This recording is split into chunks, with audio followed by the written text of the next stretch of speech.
What's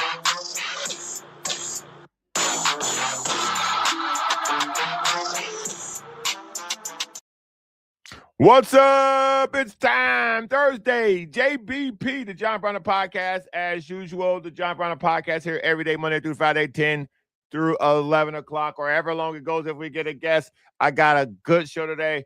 Did England choke is a really good question, by the way.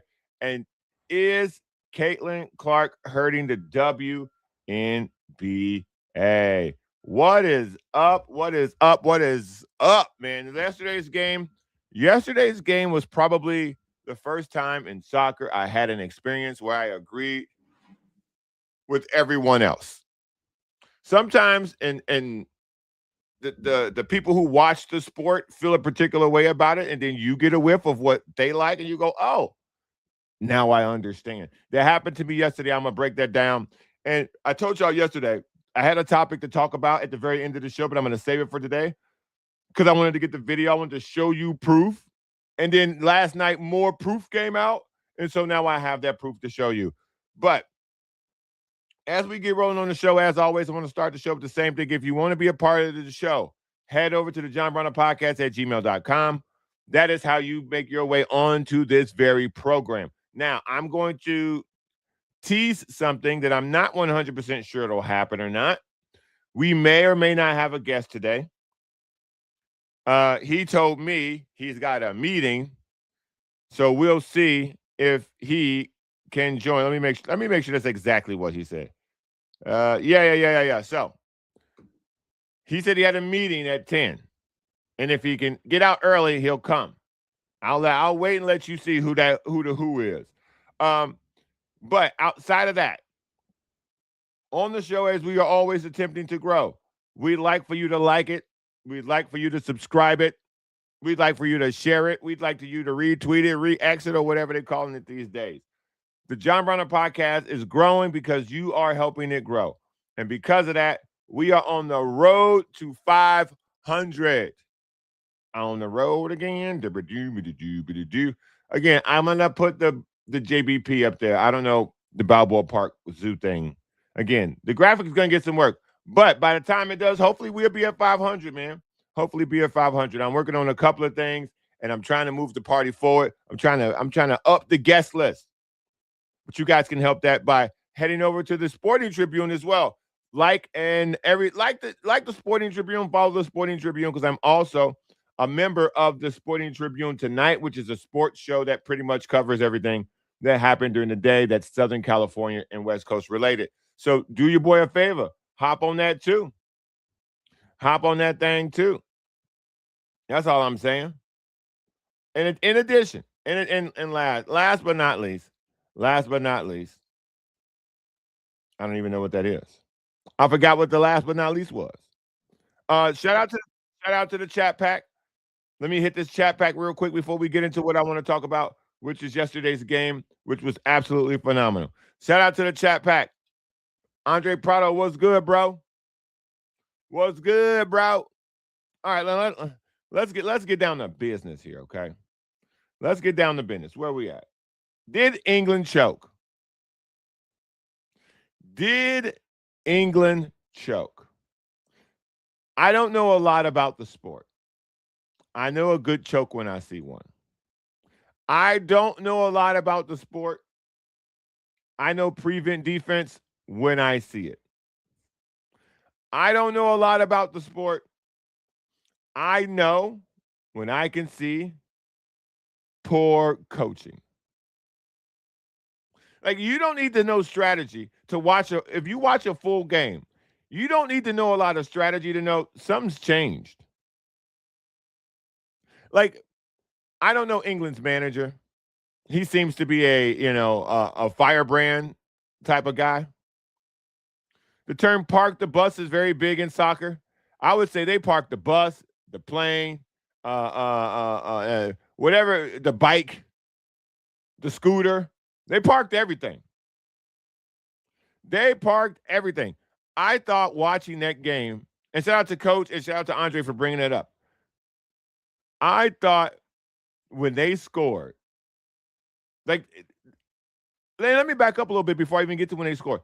watching the England-Argentina game, I have always been very critical of soccer because nothing to nothing doesn't thrill me. 1-0, it sucks. I don't really get it. I'm an American. I like to see scores in my sporting events. In this particular situation, in a nothing to nothing game, what did it do, Tito? That nothing to nothing game, the intensity in that game, you could feel it on the television. The physical play, the speed, the skill, it really felt like these two teams didn't like each other. There was a lot of fouls that didn't get called. There were some fouls that did get called. The guy, you got to see Jude Bellingham literally go at Messi in more ways than one. Like, it was something that if you are not if you are a casual like me and you're watching this and you want to see stars compete against stars, you got that. You want to see trash talking, you got that. You want to see physical play, you got that. You wanted to see high level sport. You absolutely got that, but you got that in a way where no one, I guess, no one, I don't think people saw the quote unquote parking the bus coming. Because I was watching this game and I'm going, whoever scores, that one goal is going to feel like 5 goals. Because it was so hard to get a shot off. The physical play and the game plans on the first half from both those teams, the first 45 minutes of that game, you could tell both those teams were well prepared, and England won the first half.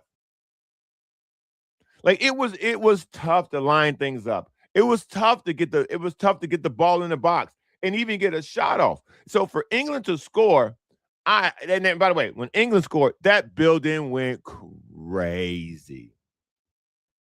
That building went crazy. And before that, when anybody got in, Argentina had a much smaller crowd than England did. It was pretty much red and white in there. And the blue had a small corner, but vocal, small but vocal.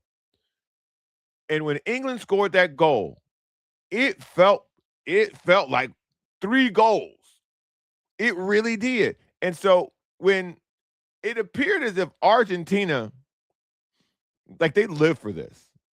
It felt like, all right, we're down. Now let's play. Because what happened next after they scored is a combination of poor coaching and choking. I guess choking. If you're doing blame pie, I'm giving a big chunk to the coach.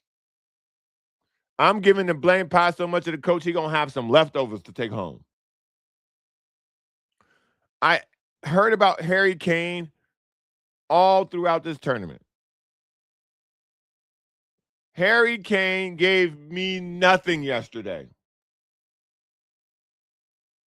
At least Jude Bellingham was out there talking trash, slapping people in the back of the head when the game was over, going at Messi, laughing in Messi's face, which caused Messi to be like, okay.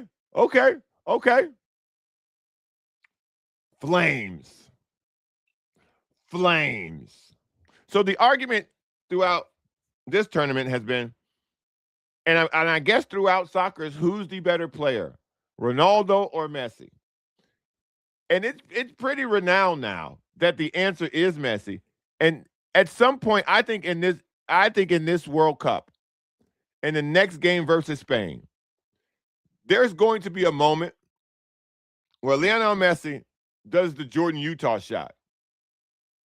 Because at that point, when Jordan made the Utah shot, that image is frozen forever as the Jordan moment. That image of Michael Jordan making that shot has absolutely been defined as the Jordan moment. That's the curtain coming down. That jump shot against Utah when he pushed off Brian Russell, smack, 6 championships, second three-peat. That was the moment that the discussion was over forever because he's now perfect in the finals. I believe the road that Messi has created, there's going to be one more moment, one more picturesque goal, one more moment of excellence that will be framed as the Messi moment. Because yesterday he had he had the assists. I think he had 2 assists. But where he placed that first ball to tie the game up was just y'all want to run y'all mouth, England. England, y'all talking? Y'all want to run y'all mouth? Okay. All right. Here we go. It was similar to what happened. I can't remember which game that they played, but when he scored 2 goals, it was almost like he went, no, I'm not losing today. And that's what happened yesterday. That's what great players do. Messi literally went, I'm not losing right now. Y'all done ran y'all mouth. Now y'all got me pissed. I'm not losing today. And it ain't got to be me because it's 3 of y'all on me. Boom, kick it over there. One guy on him, one-on-one, he wins. Back of the net. Crowd goes crazy. England crowd goes silent. Argentina, whether they racist or not, they all went bananas. They all went bananas. Doing some little like hand thing where they were, I don't know. I don't speak Argentinian, but they were doing some hand thing and they were singing. And I don't know if they had a mic in their section, but man, it sounded like it sounded like England went from being the roaring, London football, whatever, to the church mice. Boy, it was quiet in there.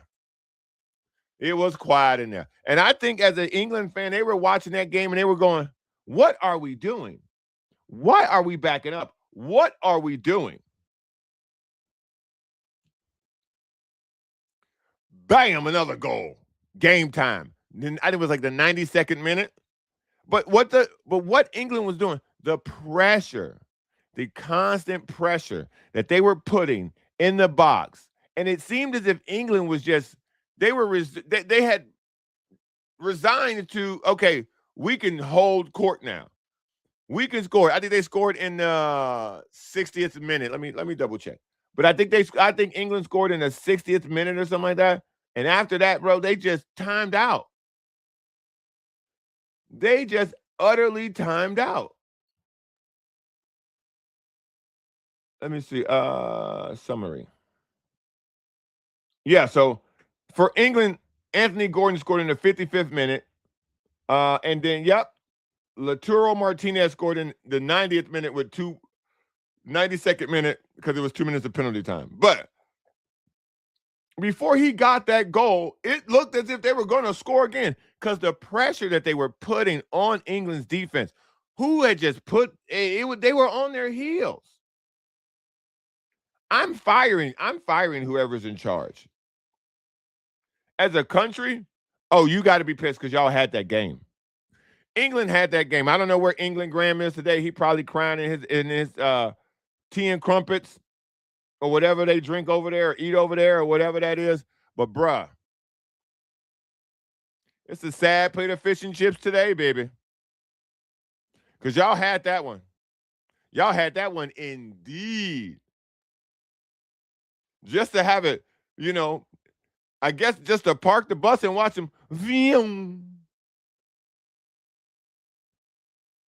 Because Messi just went and I called it when he went and scored 2 and then assisted on the 3rd at the previous game. I said he went God mode. He didn't go God mode yesterday. But he went deep into his bag when y'all started talking England.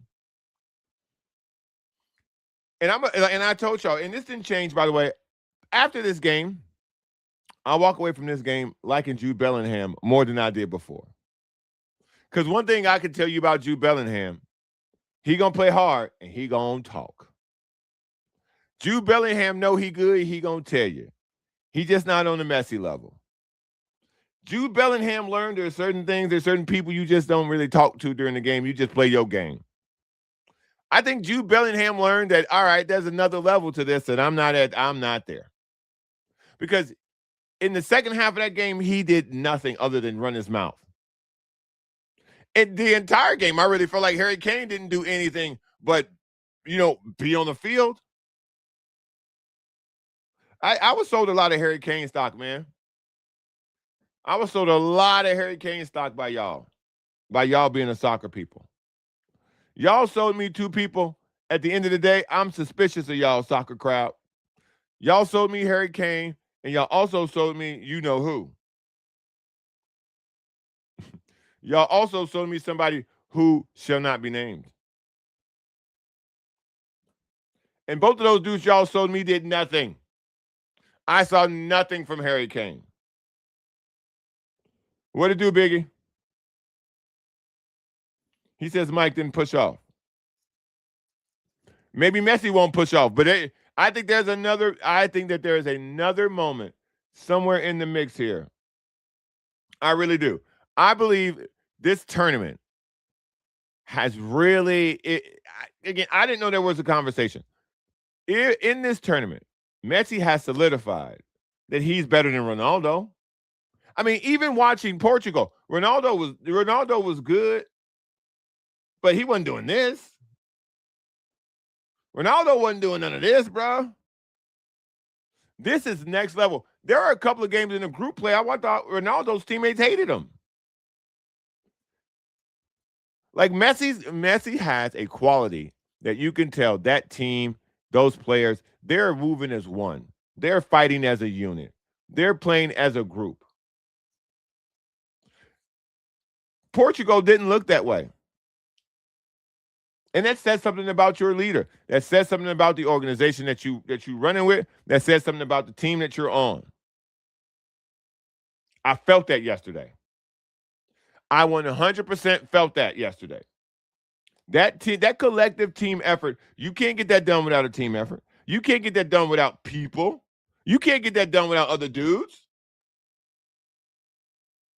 Because it looked as if England's game plan was when Messi gets the ball, triple team him. We don't care.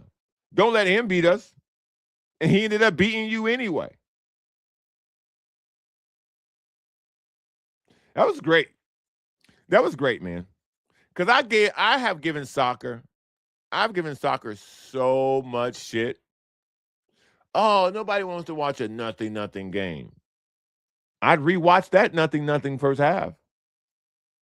The first 61 minutes of that game when it was 0-0, that was some good 0-0. That was like a NFL game where guys can't make it outside the 40s. Defenses were locked down, 3 and out. That was good stuff. That right there, yesterday's game was unique only to soccer. Because nobody was scoring, but that was great play. It was high level skill. It was high level intensity. It was high level back and forth. The whole time.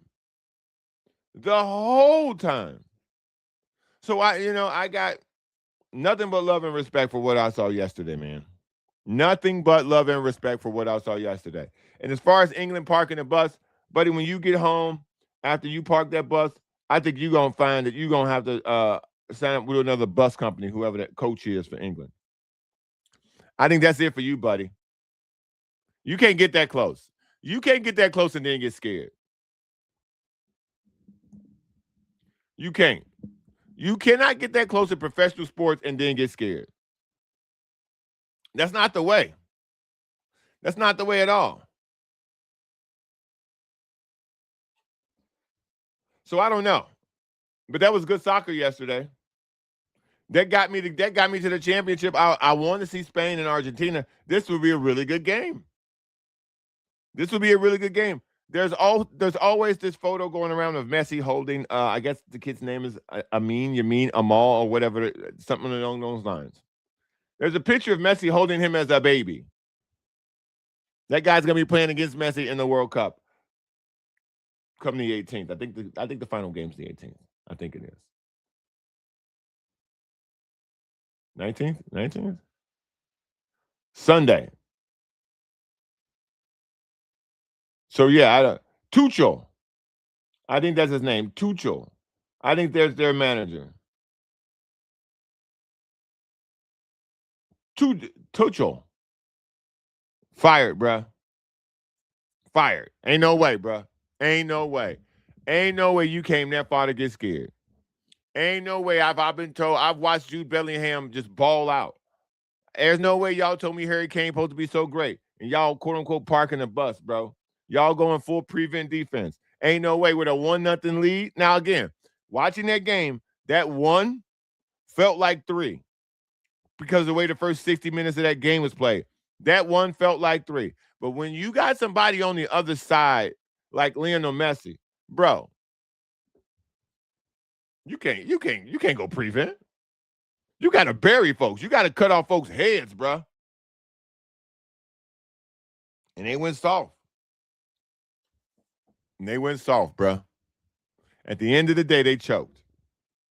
It's my opinion. At the end of the day, they choked, man. I'm John Browner. You've been listening to the John Browner Podcast. As I tell y'all all the time, I'm here from Monday to Friday from 10 to 11 daily, giving y'all a couple sports takes a day. Looking at introducing or announcing something much bigger, much wider on the scale coming in the next couple of months, probably somewhere mid-August for football season.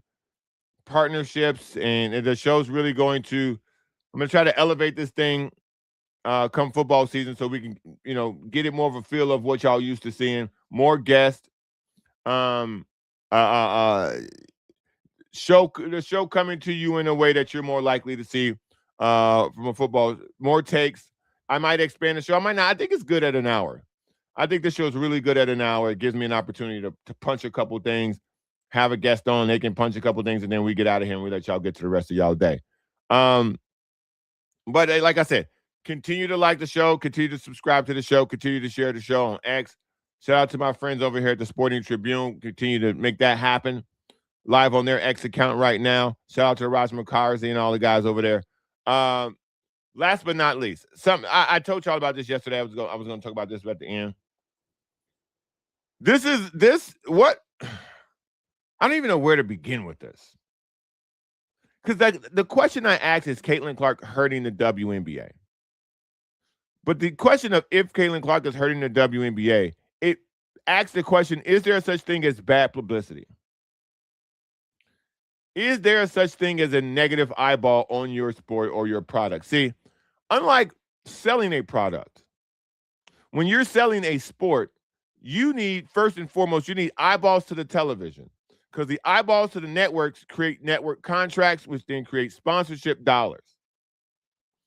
What the league gets off those sponsorship dollars and those eyeballs is totally up to the league. How a player can turn those eyeballs into brand deals is totally up to the agent and the player. So to me, what you're getting from Caitlin Clark at this point may be more harmful than helpful. I don't know if you guys saw this, but I was talking about having content yesterday for the show.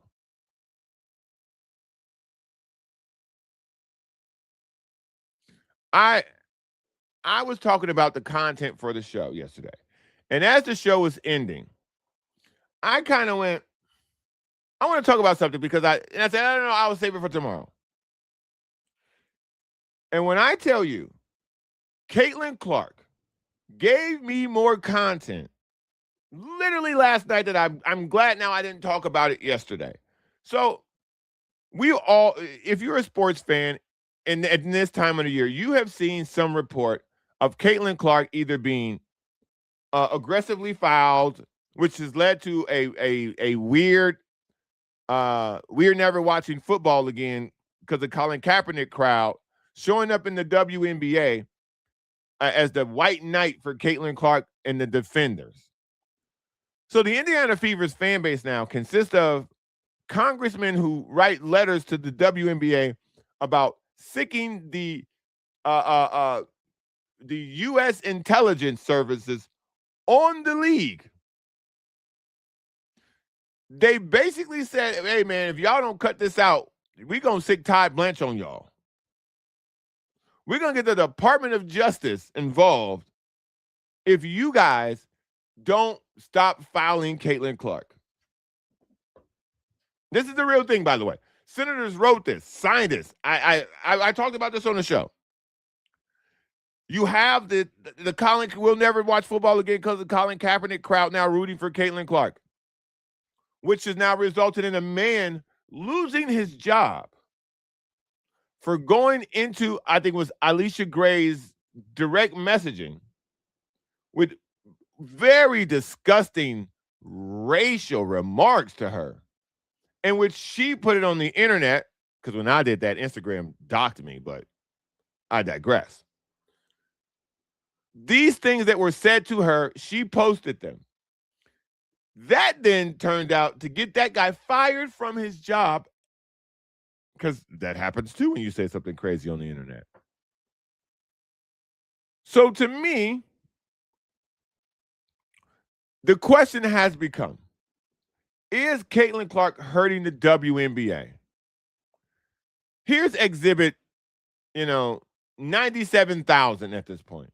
Yesterday, Caitlin Clark went to the basket, created the contact, and then absolutely lost her mind on an official. Listen to what she had to say after the game. Caitlin, can you take me through that second quarter play with Stokes that made you upset? Yeah, I got knee right in the quad. Like, that hurts. Like, the ref can't miss that. And then I have to play with a contusion in my leg the rest of the game. Like, it's ridiculous. Can't miss calls like that. Did they give you an explanation right after when you... She said I initiated the contact, which is fine. You can't hit me in the leg, knock me over. Now, if you're listening to this on the pod, you can go and look up the play that we're talking about, because now it's viral. And you saw the play here. So on this play, she creates the contact. Like, the ref's 100% on point. She creates the contact. Very minimal contact, by the way. And for her to have limped up the court, she limped up the court to complain, but when the play stopped, she didn't have a single limp at all when she absolutely Draymond Greened the official. If you want to talk about preferential treatment, if you want to talk about if these referees have gotten word, or they've gotten pressure, or they feel the pressure of refereeing her, this tantrum she threw, and this is why I said she went Draymond Green, because I've criticized Draymond Green for his tantrums and the way that he screams at referees, and just they don't throw him out. This was on the Draymond Green level of tyrant screaming, foot stomping, arms waving. All these things are textbook for technical fouls in the referee handbook.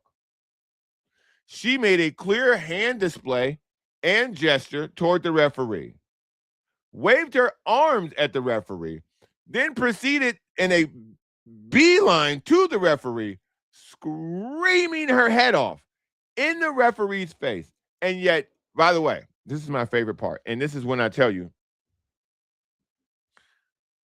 her teammates are tired of it. You see, when Draymond Green goes on these tirades and he goes after the referee, have you noticed that it takes a minute for his teammates to be like, yo, hey, grab him. Hey, no, I got him. I got it. Tell the referee, I got him. You know how little that happens now when it comes to Draymond Green? They just let him, like, get his tech. If you watch that video, watch how long it takes for another one of her teammates to come over and be like, oh, no. Hey, come on. And it's the one you think it would be. So Biggie says Clark was just pulling a Luka because because that's his game, complain about all contact. It's very difficult to watch Luka Doncic at times because his level of complaining is at a rare form, just elite level complaining. It's not on the Draymond level. He doesn't appear to be belligerent toward the referees. He just appears to complain about every single call, whether it's not against him or a teammate. Caitlin Clark only complains about her not being fouled. And I watch a lot of WNBA games. And some of these things that we are now seeing, it's becoming pretty obvious that she's being reffed different in two ways. She's being reffed different in a way that, her fan base wants. The Clarkers, or whatever they call themselves, she's being ref in the way that they want. She gets to scream at the referee. A lot of stuff on the internet yesterday was like, oh, Caitlin Clark has finally had enough.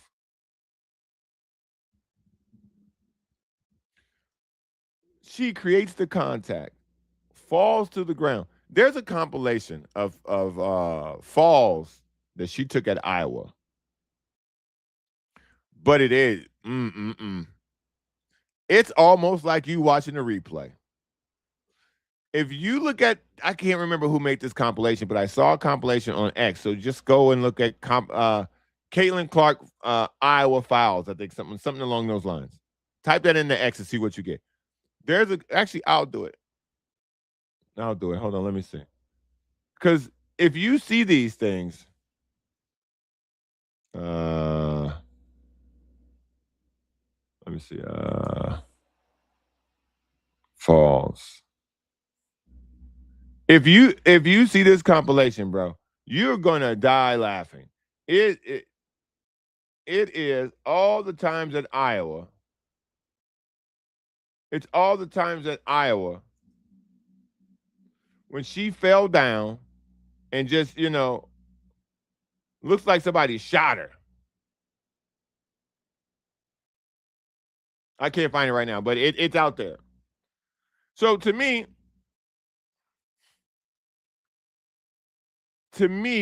it really appears that the message is sinking in, and the WNBA has a problem.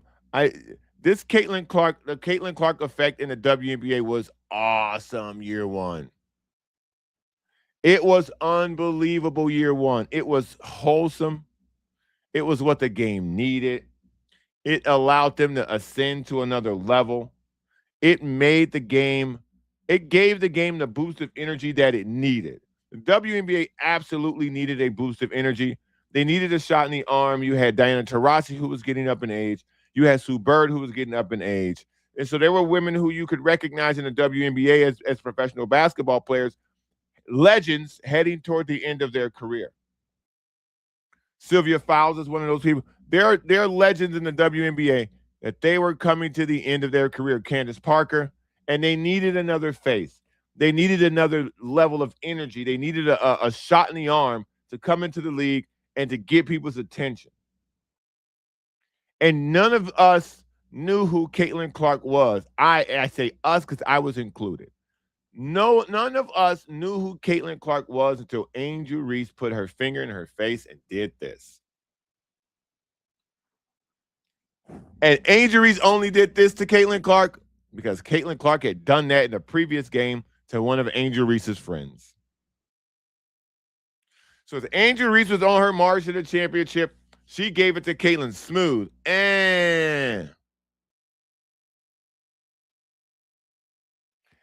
that's when the I will never watch football again because of Colin Kaepernick crowd came to the aid of Caitlin Clark, and they have never left her side. And quiet is kept. She holds them close to her bosom. She doesn't distance herself from these people. She doesn't distance herself from this audience. I would love to know what the Caitlin Clark shoe sales look like. I would love to know her Prada deal. How many Caitlin Clark, it may not be a signature Caitlin Clark bag, but is there any exclusive items of Caitlin Clark sold by Prada? How are they selling? Because Prada's expensive. And one of my biggest knocks about that crowd is they love to talk on the internet. They don't talk with their wallet. You see, everybody else talks with their wallet. This group talks on the internet. This group talks real crazy on the internet. They don't talk at the register. They don't talk at the checkout. They talk in the aisles. They talk big about you in the aisles. They scream about your product on the internet with their thumbs, not with their wallets. So I would love to know how many Prada bags they've sold in Mississippi and Alabama and Arkansas and Iowa and in the Dakotas and the Carolinas. In the crowd that they're going for. Is she selling products to those people? Because she doesn't distance herself from that crowd. She, I mean, I'm talking about from walking out with this country singer who said very racist things. It's a business, man. She knows what she's doing. She knows who she's catering to. The WNBA cannot let this continue. This is going to hurt the league. This is going to hurt the league. It's clearly hurting her team. Last night, by the way, Kelsey Mitchell's their best player. Caitlin Clark was egregious last night. As many turnovers as assists. I think she was 4 for 14 or something, bananas like that. And the Valkyrie are a good team. They play good defense, man. They give people fits. People hate to play the Valkyrie. They play hard. They play Tom Thibodeau hard. The Valkyrie play hard in the regular season, and where the team just goes, "I hate you win, man. You win. We got another game tomorrow. Y'all not gonna hurt me." And this is so Biggie. I'm not Biggie. Yeah, Biggie. Listen. So Biggie says Clark is going to have to learn like Steph had to learn to play through the contact because they think that the whistle will blow and they don't hit the shot and no call results in just a missed easy shot. This is more than that. This is more than that, man. I think that the WNBA has poured into her bucket and she has read enough about how she is the WNBA that she really thinks she's the WNBA. That's what I think. That's what I think this is. I think she thinks she can go play in another league and the WNBA ratings will go down. The WNBA had the highest attendance for, I think, was the Dallas Wings and the Toronto Tempo had the largest crowd to ever see a WNBA game. The WNBA finals last year was the highest they've ever been rated. She was not in them. If you put her on TV, people will watch it. She goes 4 for 14. They ain't going to pick up no casuals. And then in the game where you go 4 for 14, you have that tirade. And because now you're getting into a space where look at her body language on the court. That's what you want little girls modeling their game after? Look at her body language on the court. Look how she screams at people. Look how she gets in. Look how she behaves. Look how she whines. The petulant behavior that she exhibits on the court. You think that's good for little girls watching? Because that's what they always do. What about the kids? What about the kids? You think Caitlin Clark's visible behavior is good for young girls watching basketball? Because first year Caitlin Clark is gone. I think we stuck with this version. I think we're stuck with this version. Kelsey Mitchell's been the best player on that team this year. Look at the numbers. Consistent, never hurt, gets buckets, keeps her mouth quiet. Whether Caitlin's on or off the court, she gets buckets. Graham says nobody watches the WNBA. Numbers will tell you different, Graham. No, numbers are saying different. People are watching. You're not watching, which, I get it. You're too busy crying over England. I understand. But it is what it is, man. I think the WNBA is in a lot of trouble. Because she's not going anywhere. She's going to miss a game here or there, but she got another 6-7 years of her career physically left to play. And unless there's some type of, but I think there will be other players to come in. I think Juju Watkins is going to have an Olivia Miles level of impact on the WNBA.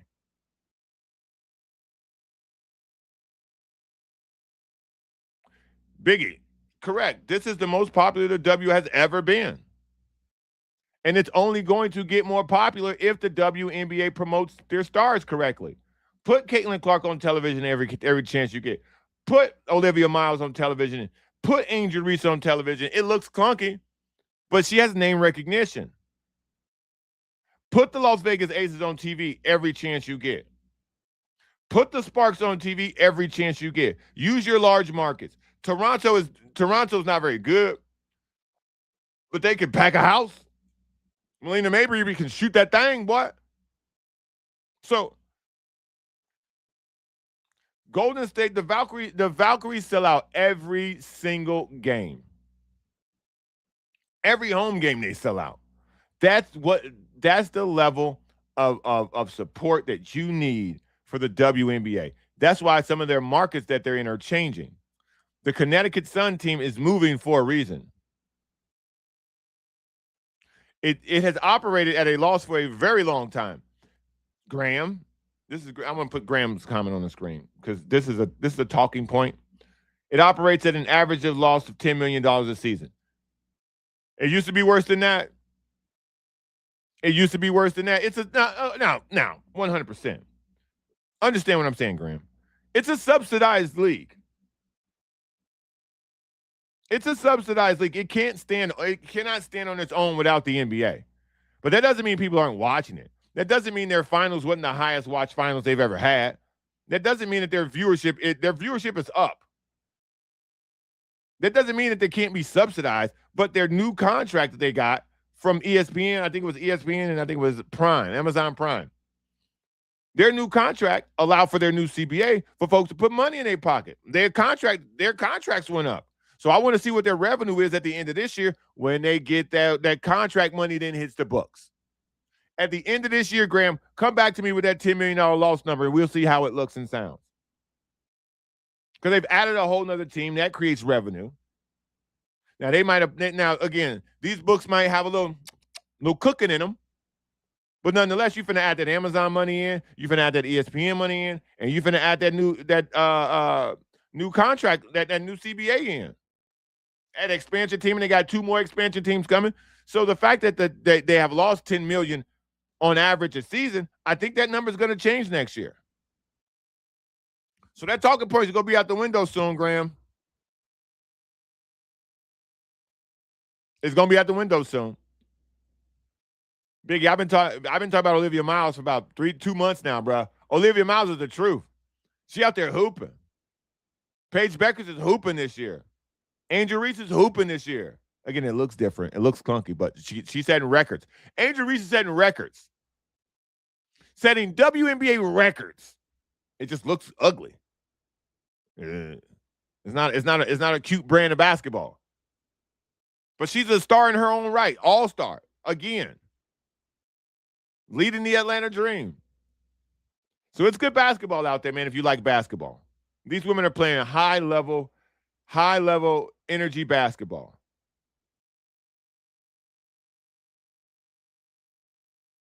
But they have a Caitlin Clark problem. What they do with it and how they address it, I don't know. Where it goes from here, I don't know. We'll see. We'll see. Tomorrow, the show will be live from the Del Mar Racing. I don't know who's going to be on the show. Lots of people will drop by. Maybe nobody will drop by. Maybe it'll just be me and some horses. I don't know. We'll see. Again, tomorrow's show, live from the opening day at Del Mar. Again, I don't know what that looks like. It's a solo thing now. But I'm in the building, looking at the horses, looking at some outfits. We're going to be live. We're going to be out there. We're going to be doing it. So until then, keep liking the show. Keep sharing the show. I appreciate it.